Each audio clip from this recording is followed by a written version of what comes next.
അസ്സലാമു അലൈക്കും വറഹ്മത്തുള്ളാഹി തആല വബറകാതുഹു. സൈത്തൂൻ ബീവിയുടെ ആഗ്രഹപ്രകാരം അതാ ഫർസാനയും അറബിയും അവളും കൂടി ഉംറക്ക് പോയതാണ്. പക്ഷേ എത്ര തന്നെ വിളിച്ചിട്ടും ഫർസാന വരുന്നേയില്ല. അവൾ ഹറമിലേക്ക് പ്രവേശിക്കാതെ അപ്പുറത്ത് നിൽക്കുകയാണ് ചെയ്യുന്നത്. അവളെ വിളിച്ചപ്പോഴെല്ലാം അവൾ കരയുകയാണ് ചെയ്തത്. ബീവി ഉംറ കർമ്മങ്ങളെല്ലാം പൂർത്തിയാക്കി പുറത്തേക്ക് വന്നു. തൻ്റെ ഭർത്താവും അദ്ദേഹത്തോട് അവൾ പറഞ്ഞു, സെയ്ഫ്, ഫർസാന ഉംറ ചെയ്യാൻ വന്നിട്ടില്ല, എന്താണാവോ? അത് അവളുടെ മനസ്സിലൊരു പക്ഷേ എന്തെങ്കിലും, അത് സാരല്ല, നീ വിഷയാക്കണ്ട. എങ്കിലും ഇതുവരെ വന്നിട്ട് അവൾ വരാത്തതിൽ എനിക്ക് നല്ല സങ്കടമുണ്ട് കേട്ടോ. സാരല്ല, വാ, ഇനി നമുക്ക് വീട്ടിലേക്ക് പോവാം, അതായിരിക്കും നല്ലത്. പിന്നെ ഒരിക്കൽ നമുക്ക് റൗള ഷെരീഫിലേക്കും പോകാം. എന്തു കാരണം കൊണ്ടാണ് ഫർസാന പോകാതിരുന്നത്? അവൾ കഅബയുടെ അടുക്കലേക്ക് പോകാതെ ദൂരെ നിന്ന് കരയുകയാണ് ഉണ്ടായത്. അതിൻ്റെ യഥാർത്ഥം എന്താണെന്ന് അവർക്ക് രണ്ടുപേർക്കും ഒരിക്കലും മനസ്സിലായതേയില്ല. പലവട്ടം ബീവി ചോദിച്ചു, അല്ല ഫർസാന, എന്തു പറ്റി? നീ എന്തിനെ കരയുന്നത്? ഉംറ പോലും ചെയ്യാതെ ഹറമിന് പുറത്ത് നിൽക്കുകയല്ലാതെ നീ അകത്തേക്ക് പ്രവേശിക്കുന്നേയില്ല. എന്താണ് കാരണം? എന്തുകൊണ്ടാണ് നീ ഇങ്ങനെ? അവൾ ഒന്നും പറയുന്നില്ല, വെറും കരച്ചിൽ മാത്രമായിരുന്നു. ഫർസാനക്ക് എന്ത് പറയണം അവരോട് എന്നൊന്നും അറിയില്ലായിരുന്നു. ഒരുപക്ഷെ തൻ്റെ ചരിത്രമെല്ലാം വിവരിച്ചു കഴിഞ്ഞാൽ അവരെന്നെ വെറുക്കും, തന്നെ എന്നേക്കുമായി ഇവിടെ നിന്ന് പുറത്താക്കും. പിന്നീട് ഞാൻ വീണ്ടും ഒരുപാട് വിഷമങ്ങളിൽ, പ്രയാസങ്ങളിൽ അകപ്പെടേണ്ടി വരും. അതുകൊണ്ട് തന്നെ സത്യം പറഞ്ഞാൽ ഇവിടെ പിടിച്ചു നിൽക്കാനാവില്ല എന്നവൾക്ക് മനസ്സിലായി. വീട്ടിലേക്ക് 2 പ്രാവശ്യമായി പണം അയച്ചു. അവരുടെ മനസ്സും ഒന്ന് മാറ്റിയെടുക്കണം. എനിക്ക് അങ്ങോട്ട് പോകണമെങ്കിൽ തന്നെ ഉമ്മയുടെയും ഉപ്പയുടെയും ആ പഴയ സ്നേഹം തിരിച്ചു കിട്ടണമെങ്കിൽ ഞാൻ പുതിയൊരാളായി മാറണം. അതുകൊണ്ട് തന്നെ ഇവിടെ പിടിച്ചു നിന്നേ മതിയാവൂ. പക്ഷേ ആ രഹസ്യം അവൾ പറഞ്ഞില്ല. അവർ ഉംറയെല്ലാം കഴിഞ്ഞ് കുറച്ചപ്പുറത്ത് നിന്നായി കുറച്ച് സാധനങ്ങളൊക്കെ വാങ്ങി അതാ വാഹനത്തിലേക്ക് വരുന്നു. ഫർസാനയോട് ബീവിക്ക് എന്ത് പറയണം എന്നറിഞ്ഞില്ല. കാരണം ഇവിടെ വരെ വന്നിട്ടും എന്തു കാരണം കൊണ്ടാണ് അവൾ ഉംറ ചെയ്യാതിരുന്നത് എന്നതാണ് അവർക്ക് ബലമായ സംശയം. പഠിച്ചോനെ, ഇവളെന്താ മുസ്ലിം ഒന്നും അല്ലേ? നിസ്കരിക്കുന്നതൊക്കെ ഞാൻ കണ്ടിട്ടുണ്ടല്ലോ. അതോ ഇനി എന്നെ ബോധിപ്പിക്കുവാൻ വേണ്ടിയിട്ട് ചെറിയൊരു തെറ്റിദ്ധാരണ മനസ്സിലേക്ക് വന്നുവെങ്കിലും പഠിച്ചോനെ അസ്തഗ്ഫിറുല്ലാ എന്ന് പറഞ്ഞു. കാരണം ഉംറക്ക് വരാത്തത് കൊണ്ടാണ് അങ്ങനെ ചെറുതായിട്ടൊന്ന് തോന്നിയത്.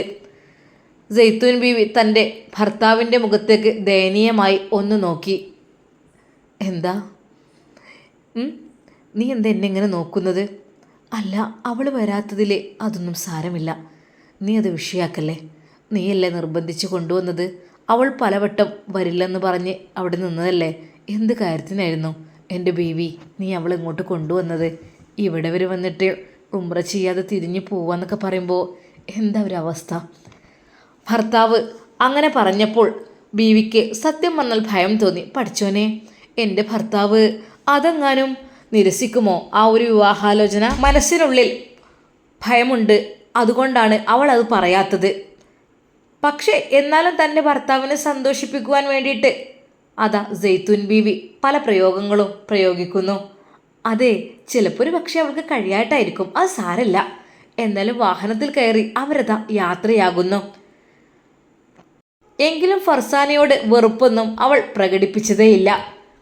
ഫർസാന, എന്തൊരു മൂഡ് ഓഫ് മൊത്തത്തിൽ? എന്തിനാ മോള് കരഞ്ഞത് അവിടെ നിന്ന്? അങ്ങനെ കരയാൻ പാടുണ്ടോ? അത്രക്കും പരിശുദ്ധമായ സ്ഥലത്തെത്തിയിട്ട് നമ്മൾ കരയല്ലല്ലോ വേണ്ടത്. നമ്മൾ അവിടേക്ക് പ്രവേശിച്ച് നമ്മുടെ കർമ്മങ്ങളൊക്കെ ചെയ്യണ്ടേ? എന്താ മോൾക്ക് അറിയാത്തത് കൊണ്ടാണോ? അവൾ അതിനുത്തരം പറഞ്ഞത് ശരിയെന്നായിരുന്നു. അതെ, എനിക്കൊന്നും അറിയില്ല എന്നത്. അതെന്താ, നമ്മൾ ചെറുപ്പം മുതലേ പഠിക്കുന്നതല്ലേ. അത് മാത്രമല്ല, പിന്നെ എൻ്റെ കൂടെ നിന്നാൽ പോലെ നിനക്ക് എല്ലാ കാര്യങ്ങളും ചെയ്യാലോ. അത് കേട്ട് അറബി പറഞ്ഞു, അത് സാരമില്ല, എന്തൊക്കെ തന്നെയാലും അടുത്ത പ്രാവശ്യം നോക്കാം. ഈ പ്രാവശ്യം ഏതായാലും അങ്ങനെ പോട്ടെ. എന്നാലും അത് സാരമില്ല, അടുത്ത പ്രാവശ്യം പോവാട്ടോ. ഒന്ന് ഞാൻ വീട്ടിൽ ചെന്നിട്ട് കാര്യങ്ങളൊക്കെ ഒന്ന് പഠിപ്പിച്ചു തരാം. പഠിക്കാൻ മാത്രമൊന്നുമില്ല, അതൊക്കെ ഒന്ന് കണ്ട് ചെയ്യുന്ന പരിപാടികളേ ഉള്ളൂ, പ്രത്യേകിച്ചൊന്നുമില്ലല്ലോ. നല്ല സുഖമല്ലേ? എന്താ ആ കഅബയുടെ ചുറ്റുഭാഗത്തും നടക്കുന്നത്? തവാഫ് ചെയ്യുന്നത് അത്ര പഠിക്കാനുണ്ടോ? അറബി പറഞ്ഞു. ആ, അടുത്ത പ്രാവശ്യമാക്കാം. ഇനിയിപ്പോൾ അവൾ ഫസ്റ്റ് ടൈം ആകുമ്പോൾ അവൾ പെട്ടെന്ന് ഒന്ന് ഞെട്ടിയതൊക്കെ ആയിരിക്കും. ആ, അതായിരിക്കും. സൈത്തൂൻ ബീവിയും സമാധാനിച്ചു. അവർ യാത്ര തുടർന്നുകൊണ്ടിരിക്കുകയാണ്. പോകുമ്പോൾ ഒരു വഴിക്കും തിരിച്ചു വരുമ്പോൾ മറ്റൊരു വഴിക്കുമായിരുന്നു അവർ പോന്നിരുന്നത്. നല്ല നല്ല സ്ഥലങ്ങളും കാഴ്ചകളും അവർ കണ്ടു. തിരിച്ച് വീട്ടിലേക്ക് പോവുകയാണ്. പോകുമ്പോൾ അവിടെയുള്ള സ്പെഷ്യലായിട്ടുള്ള അല്പം ഈത്തപ്പഴങ്ങളും കുറച്ച് സാധനങ്ങളുമെല്ലാം വാങ്ങി. ഉമ്മക്ക് വേണ്ടി സ്പെഷ്യലായിട്ടുള്ള കുറച്ച് അജുവ ഈത്തപ്പഴവും അവിടെ വിൽക്കുവാൻ വേണ്ടി വെച്ചിരുന്ന മറിയം പൂവ് അത് കണ്ടപ്പോൾ സൈത്തൂൻ ബീവി അത് എടുത്തു. അറബി അവളുടെ മുഖത്തേക്ക് നോക്കി. എന്തിനാണ് എൻ്റെ സൈത്തൂൻ നിനക്കിത്? നിനക്ക് എന്തിനാണിത്? അറബിയുടെ ആ ഒരു നോട്ടത്തിൽ ആ ഒരു ചോദ്യമുണ്ട് എന്ന് അവൾക്ക് തോന്നി തുടങ്ങി. അവൾ എങ്കിലും ആ മറിയം പൂവെടുത്ത് കയ്യിൽ പിടിച്ചു. ഇതെനിക്ക് വേണം എന്നുള്ള രീതിയിൽ അങ്ങനെ അറബി ഓക്കെ പറഞ്ഞു.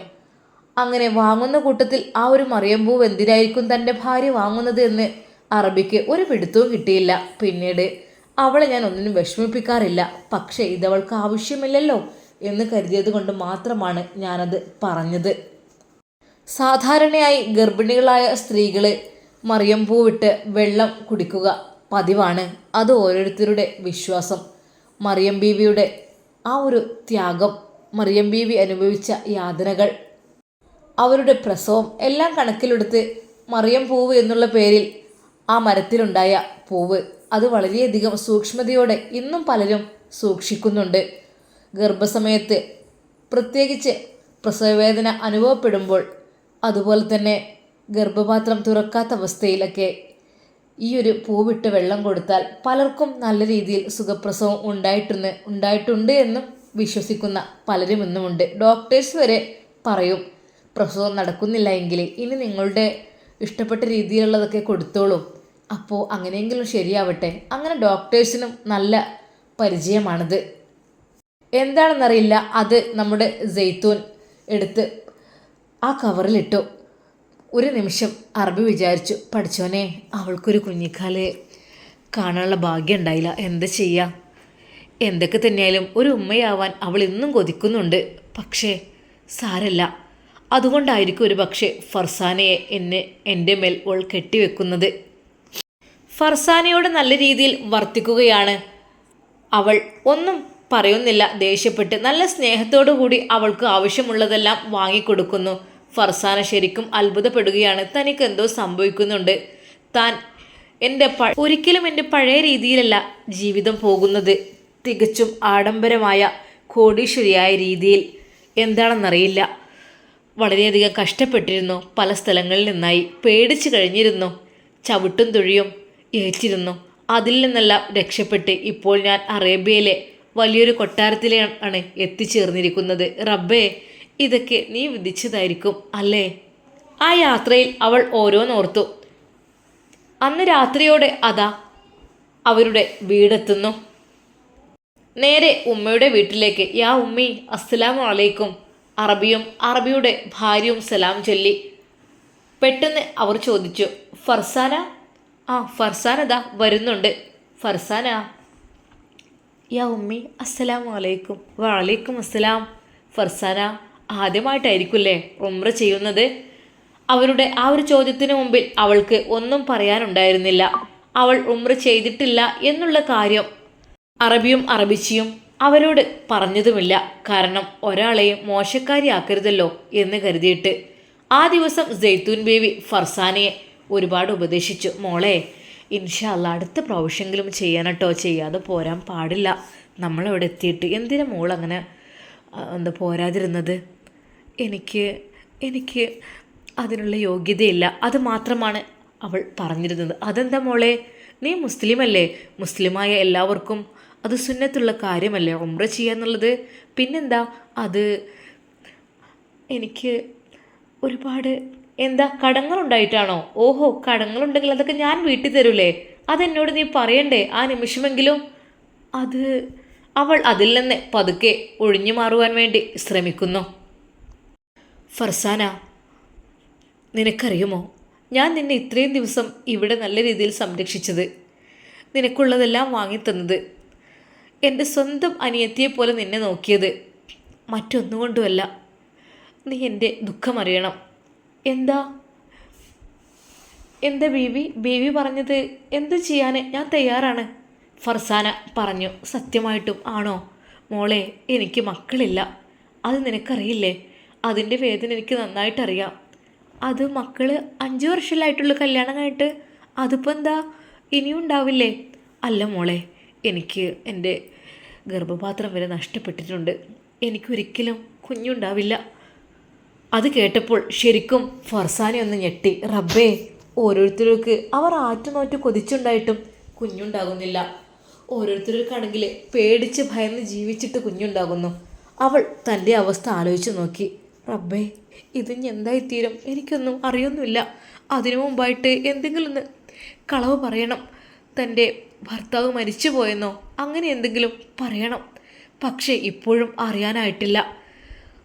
അവിടെ എത്തിയതിനു ശേഷം തന്നെ ഫർസാന അല്പം തടിച്ചിട്ടുണ്ട്. അപ്പോൾ തന്നെ അറബിച്ച് പറഞ്ഞിരുന്നു, മോള് അല്പം തടിച്ചിട്ടുണ്ട് കേട്ടോ, ഇവിടെ വന്നതിന് ശേഷം. കണ്ടില്ലേ, വയറൊക്കെ കൂടിയിരിക്കണ്, അതുപോലെ മുഖമൊക്കെ തടിച്ചിട്ടുണ്ട്. പക്ഷേ അവളുടെ ഗർഭം പുറത്തു വരുമോ എന്നവൾക്ക് ഭയമായിരുന്നു.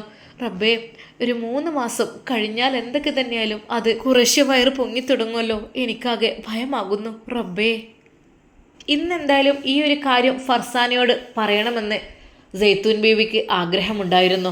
അന്ന് തൻ്റെ ഭർത്താവിൻ്റെ മണിയറയിൽ ഭർത്താവ് തന്നെ കാത്തിരിക്കുന്നു. സൈഫ്. സൈത്തൂൻ, എന്ത് വൈകിയത്? ഒന്നുമില്ല സൈഫ്, ഇന്നെനിക്ക് കുറച്ച് കാര്യങ്ങൾ ഫർസാനയോട് പറയാണ്ട്. എന്താ പെണ്ണെ? ഒന്നുമല്ല, അത് ഞാൻ അവളോട് കാര്യങ്ങൾ ഇതുവരെ തുറന്ന് പറഞ്ഞിട്ടില്ല. ഞാൻ പറയട്ടെ? പറഞ്ഞാൽ അവളുടെ മറുപടി എന്തായിരിക്കും എന്നുള്ള കാര്യത്തിലും എനിക്ക് ടെൻഷനുണ്ട്. അതുകൊണ്ട്. എന്താ സൈത്തോൻ, ഞാൻ പറയേണ്ടത് എനിക്കറിയുന്നില്ല. നീ നിൻ്റെ ഇഷ്ടങ്ങളാണ് എന്നിലും അടിച്ചേൽപ്പിച്ചത്. പക്ഷേ എനിക്ക് തോന്നുന്നത് അതൊട്ടും ശരിയല്ല എന്നാണ്. നമ്മൾ അറിഞ്ഞുകൊണ്ടൊരു അപകടത്തിലേക്ക് എടുത്തു ചാടുന്ന പോലെ. നോ പ്ലീസ്, അങ്ങനെയൊന്നും ഉണ്ടാവില്ല. എൻ്റെ സൈഫിന് മക്കളുണ്ടാകും, അതിനുള്ള യോഗ്യരാണ് അങ്ങനെ എനിക്ക് നന്നായിട്ടറിയാം. പക്ഷേ എനിക്ക്. അവൾ കരയാൻ തുടങ്ങി. ഹേയ്, കരയണ്ട. എന്തിനാ കരയുന്നത്? കരച്ചിലൊന്നിനൊരു പരിഹാരമല്ലല്ലോ. ഫർസാൻ അവിടെ നിന്ന് കരഞ്ഞ പോലെ. അതെ, എനിക്കറിയാം. അതുകൊണ്ട് അല്പസമയം കഴിഞ്ഞ് ഞാൻ ഇനി ഇങ്ങോട്ട് വരും. ഞാൻ ഫർസാനയുടെ റൂമിലേക്ക് പോവുകയാണ്. എന്തിന്? കാര്യങ്ങളൊക്കെ ഒന്ന് പറഞ്ഞ് മനസ്സിലാക്കി കൊടുക്കണം.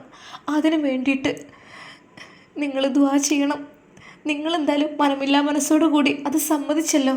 ഇനി അവളെ കൂടി സമ്മതിപ്പിച്ചിട്ട് എനിക്ക് ഒന്ന് സന്തോഷത്തിൽ നിൽക്കണം. അതിന് വേണ്ടിയിട്ടാണ്. സൈത്തൂൻ, നീ എന്തൊക്കെയാണ് പറയുന്നത്? നിനക്ക് തോന്നുന്നുണ്ടോ എന്നോട് ഇങ്ങനെയൊക്കെ പറയാൻ? സാരമില്ല, എൻ്റെ സൈഫിന് വേണ്ടിയല്ലേ. ഒരവകാശി വേണമല്ലോ ഇവിടെ. ഈ കണ്ടതെല്ലാം അങ്ങനെ ഉപേക്ഷിച്ച് പോകാനും മറ്റൊരാൾക്ക് കൊടുത്താലും ഈ ഒരു തറവാട് നിലനിൽക്കണമെന്നുണ്ടെങ്കിൽ അങ്ങക്കൊരു കുഞ്ഞ് വേണം. അതാണായാലും ശരി, പെണ്ണായാലും ശരി. സൈത്തൂൻ ബീവി കരഞ്ഞുകൊണ്ടായിരുന്നു അത് പറഞ്ഞത്. അദ്ദേഹത്തിൻ്റെ കൈകൾ അവൾ മുറുക്കെ പിടിച്ചു, തൻ്റെ നെഞ്ചോട് ചേർത്തു. സൈഫ്, ഞാൻ പറയാൻ പോട്ടെ. എൻ്റെ ജീവിതത്തിലെ ഏറ്റവും വിഷമമുള്ള ഒരു സംഭവമാണ് ഇതെന്ന് എനിക്കറിയാം. പക്ഷേ ഇതിലൂടെ സന്തോഷം നേടുകയാണെങ്കിൽ എനിക്കതായിരിക്കും നല്ലത്. അതുകൊണ്ട് അങ്ങ് എനിക്ക് സമ്മതം തരൂ. അദ്ദേഹം അതാ അവളുടെ മുഖത്തേക്ക് നോക്കുന്നു. ശരിക്കും പറഞ്ഞാൽ അയാളുടെ കണ്ണുകൾ നിറഞ്ഞിരുന്നു. തൻ്റെ ഭാര്യ തന്നോട് പറയുകയാണ് മറ്റൊരു പെണ്ണിനെ വിവാഹം കഴിക്കുവാൻ വേണ്ടിയിട്ട്.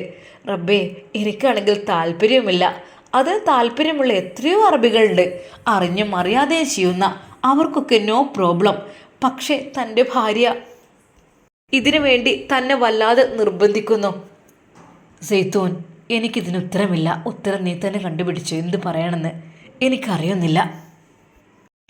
എന്നാ ഞാൻ പോയി നോക്കട്ടെ. സൈത്തൂൻ ബീവി അല്പം സങ്കടത്തോടും അല്പം ഭയത്തോടും കൂടിയാണ് ആ റൂമിൽ നിന്ന് പുറത്തേക്ക് ഇറങ്ങിയത്. തൻ്റെ പ്രിയപ്പെട്ട ഭർത്താവിനെ ഒരിക്കൽ കൂടി തിരിഞ്ഞു നോക്കി. ബീവി നടക്കുമ്പോൾ ബീവിയുടെ കാലുകളിലേക്കായിരുന്നു തൻ്റെ പ്രിയപ്പെട്ട ഭർത്താവ് നോക്കിയിരുന്നത്. കാരണം നല്ല മൊഞ്ചുള്ള സൈത്തൂൻ ബീവിയാണ്. ഫർസാനയേക്കാൾ 10 മൊഞ്ചാണ് തൻ്റെ ഭാര്യ സെയ്തൂന്. അതുകൊണ്ട് തന്നെ ഒരിക്കലും ഞാൻ മറ്റൊരു പെണ്ണിനെ ആഗ്രഹിച്ചിട്ട് പോലുമില്ല. റബ്ബേ, ഇതെന്താ ഇങ്ങനെ? അങ്ങനെ അതാ സെയ്തൂൻ ബീവി നേരെ അതാ ഫർസാനയുടെ റൂമിൻ്റെ അടുക്കലേക്ക് എത്തുന്നു.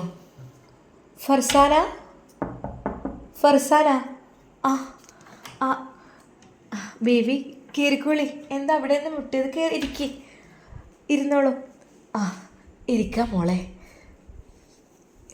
ഇത്തയുടെ സങ്കടം നീ അറിയോ? ഇത്താക്ക് എന്ത് സങ്കടം? ഇത്താക്ക് എന്ത് സുഖമാണ് ഇവിടെ. അത്രക്കും സ്നേഹമുള്ളൊരു ഭർത്താവും ഒക്കെ ഉണ്ടല്ലോ. മോളെ, അതൊക്കെ ശരി തന്നെയാണ്. പക്ഷേ ഇത്താക്ക് ആഗ്രഹമുണ്ട് ഒരു മക്കളെ കാണാൻ, കുഞ്ഞിക്കാല് കാണാൻ. അത് മോള് വിചാരിച്ചാൽ നടക്കും. ഞാനോ? എങ്ങനെ? ഒരു നിമിഷം അവളാകെ ഭയന്നു പോയി. പഠിച്ചോനെ, താനിതുവരെ ഒളിപ്പിച്ചു വെച്ച തൻ്റെ ഗർഭമെല്ലാം പുറത്തെറിഞ്ഞിരിക്കുന്നു. തന്നെ സംശയിച്ചിരിക്കുന്നു സെയ്തൂൻ ബീവി എന്നവൾക്ക് മനസ്സിലായി തുടങ്ങി. അവൾ ഞെട്ടിപ്പോയി. അത് എനിക്ക് ഭയക്കണ്ട. നീ എന്തിനാ ഭയക്കുന്നത്? ഞാൻ ഒരു കാര്യം പറയുവാൻ വന്നത്. ഈ ഒരു കൊട്ടാരത്തിൽ ഒരു കുഞ്ഞ് ജനിച്ചില്ലെങ്കിൽ ഇതിലുള്ളതും ഇതിനപ്പുറമുള്ളതും അവകാശങ്ങളെല്ലാം പോയിട്ട് ഇവിടെ ഒരു അവകാശമില്ലാത്തൊരവസ്ഥ ആയിത്തീരും. ആരുമില്ലെങ്കിൽ എല്ലാവർക്കും ഇത് ദാനധർമ്മം ചെയ്യും. അങ്ങനെയാണ്. പക്ഷേ അദ്ദേഹത്തിൻ്റെ പേരിൽ ഒരു കുഞ്ഞുണ്ടായി കഴിഞ്ഞാൽ പിന്നീട് അത് ഇവിടെ ബാക്കി നിൽക്കും. അതുകൊണ്ടാണ് ഞാൻ നിന്നോട് ഈ ഒരു കാര്യം പറയാൻ കാരണം. മറ്റൊന്നുമല്ല. അവൾക്ക് ശരിക്കും എന്താണ് ബീവി പറയുന്നതെന്ന് മനസ്സിലായിട്ടില്ലായിരുന്നു. അത് ഞാനറിയാതെ. നീ എന്താ മോളെ പേടിക്കുന്നത്? നീ എന്താ പറയാൻ ഉദ്ദേശിക്കുന്നത്? ഫർസാന ഒന്നും മിണ്ടിയില്ല. ഫർസാന, ഞാൻ നിന്നോടൊരു കാര്യം പറയാണ്. എതിർക്കരുത്. എതിർക്കില്ല എന്ന് എനിക്കറിയാം. കാരണം അത്രക്കും ഇഷ്ടമാണ് എനിക്ക് നിന്നെ. അതുകൊണ്ടാണ് മസറയിൽ നിന്ന് നിന്നെ ഞാൻ കൂട്ടിക്കൊണ്ടുവന്നത്. എന്താണ് പറയൂ? ഞാൻ പറഞ്ഞല്ലോ ഈ വീട്ടിൽ ഒരു കുഞ്ഞു വേണമെന്ന്. അപ്പോഴും ഫർസാന ഞെട്ടുകയാണുണ്ടായത്. റബ്ബേ, ഇവരെന്താ എല്ലാം അറിഞ്ഞിട്ടുണ്ടെന്ന് തോന്നുന്നു. ആരും എന്തൊക്കെ പറഞ്ഞു കൊടുത്തിട്ടുണ്ട്. അതുകൊണ്ടാണ് ബീവി എന്നോട് വീണ്ടും വീണ്ടും വന്ന് ഇതിനെക്കുറിച്ച് തന്നെ പറയുന്നത്. അവൾ പെട്ടെന്ന് അവിടെ നിന്ന് ഒഴിഞ്ഞു മാറുവാൻ വേണ്ടി ശ്രമിക്കുന്നു. അവൾ പറഞ്ഞു, നമുക്ക് ഉമ്മയുടെ അടുക്കിലേക്ക് പോയാലോ? അല്ല, ആയിട്ടില്ല. നീ ഇവിടെ ഇരിക്കും മോളെ. നിന്നോടൊരു കാര്യമായിട്ട് പറയാനുള്ളതുകൊണ്ടാണ് ഞാൻ പറയുന്നത്. ശരിക്കും അവൾ പേടിച്ചിരുന്നു. ഫർസാന കരുതി എല്ലാ കള്ളിയും ഇതാ വെളിച്ചത്തായിരിക്കുന്നു. അറബിയുടെ വീട്ടിൽ നിന്ന് വൈകാതെ തന്നെ ഞാനിവിടെ നിന്ന് പുറത്തു പോകേണ്ടി വരും എന്നുള്ള കാര്യം അവർ അറിഞ്ഞിരിക്കുന്നു എന്നവൾക്ക് തോന്നി തുടങ്ങി. അവൾ പറഞ്ഞു, എനിക്ക് അറിയാതെ. എന്തിനാ മോളെ നീ പേടിക്കുന്നത്? ഒന്നും ഉണ്ടാവില്ല. ഈ കൊട്ടാരത്തിൽ നിന്ന് ഏതാനും നിമിഷങ്ങൾക്കകം തന്നെ പുറത്താക്കും എന്നുള്ള കാര്യവുമായി അവൾ ചിന്തിച്ചിരിക്കുകയാണ്. തൻ്റെ എല്ലാ രഹസ്യങ്ങളും ഇതാ ഇവിടെ പുറത്തിറങ്ങിയിരിക്കുന്നു. രാജേഷിൻ്റെ കുഞ്ഞിനെ ഞാൻ ഗർഭം ചുമന്നിരിക്കുന്നു എന്നുള്ള വാർത്തയും ഇവിടെ അറിഞ്ഞിരിക്കുന്നു. ഒരു ഹിന്ദു യുവാവിൻ്റെ കുഞ്ഞിനെ ഗർഭം ചുമന്ന മുസ്ലിം പെണ്ണ്. അയ്യേ, എന്തൊരു നാണക്കേട്. ഞാൻ ഉംറയ്ക്ക് പോകാത്തപ്പോഴേ അവർക്ക് അത് മനസ്സിലായിട്ടുണ്ടാവും. ഒരിക്കലും അവർ എന്നെ വെറുതെ വിടില്ല. എന്തൊക്കെ തന്നെയാലും അറബ് നാടാണിത്. എന്ത് ചെറിയ തെറ്റാണെങ്കിലും വലിയ ശിക്ഷ ലഭിക്കുന്ന നാടാണിത്. ഫർസാന ശരിക്കും ഭയന്ന് വിറക്കുന്നുണ്ടായിരുന്നു. സെയ്തൂൻ ബീവി തൻ്റെ ഭർത്താവിനെ കൊണ്ട് കല്യാണം കഴിപ്പിക്കുന്ന കാര്യം പറയുവാനാണ് അങ്ങോട്ട് വന്നിട്ടുള്ളത് എന്നുള്ള കാര്യമൊന്നും അവൾക്കറിയുന്നില്ല. മോളെ, നിന്നോട് പ്രധാനപ്പെട്ടൊരു കാര്യം പറയാനുണ്ട് എന്ന് പറഞ്ഞപ്പോൾ തന്നെ അവളാകെ പേടിച്ച് വിറച്ചിരുന്നു. ബീവി ആ കാര്യം അതാ അവളോട് പറയാൻ ഒരുങ്ങുകയാണ്. പക്ഷേ അവൾ പലതവണകളായി അതിൽ നിന്ന്, അവരുടെ ഒറ്റയ്ക്കുള്ള സംസാരത്തിൽ നിന്ന് ഒഴിഞ്ഞു മാറുവാൻ വേണ്ടി ശ്രമിക്കുന്നതായും ബീവിക്ക് മനസ്സിലായി. പഠിച്ചോനെ, ഇതെന്താ? എന്തു പറ്റി? ഇവളതിൽ നിന്ന് പിന്മാറുമോ? ശരിക്കും ബീവി അത് മനസ്സിലാക്കി തുടങ്ങി. എന്തായാലും വേണ്ടില്ല, രണ്ടും കൽപ്പിച്ച് പറയാം. പഠിച്ചവനുണ്ടല്ലോ കൂടെ. റബ്ബേ, ഞാൻ നിൻ്റെ കഅബ ഷരീഫിങ്ങൾ വന്ന് ദുആ ചെയ്തിരുന്നു. റബ്ബേ, അത് എനിക്ക് നീ സാധിപ്പിച്ചു തരണേ. എൻ്റെ ഭർത്താവിനെ സ്വീകരിക്കുവാനുള്ള മനസ്സ് ഈ ഒരു പെൺകുട്ടിക്ക് ഉണ്ടാവണേ റബ്ബേ. സെയ്തൂൻ ബീവി അപ്പോഴും മനസ്സറിഞ്ഞ് ദുആ ചെയ്തു. ഫർസാന ഈ ഒരു ബന്ധത്തിന് സമ്മതിക്കുമോ? അവൾക്ക് പറ്റിയ തെറ്റ് അർബിച്ചിയോട് അവൾ തുറന്നു പറയുമോ? നമുക്ക് നാളത്തെ വീഡിയോയിൽ കാണാം. അതുവരേക്കും എല്ലാവർക്കും അസ്സലാമു അലൈക്കും വറഹ്മത്തുള്ളാഹി തആല വബറകാതുഹു.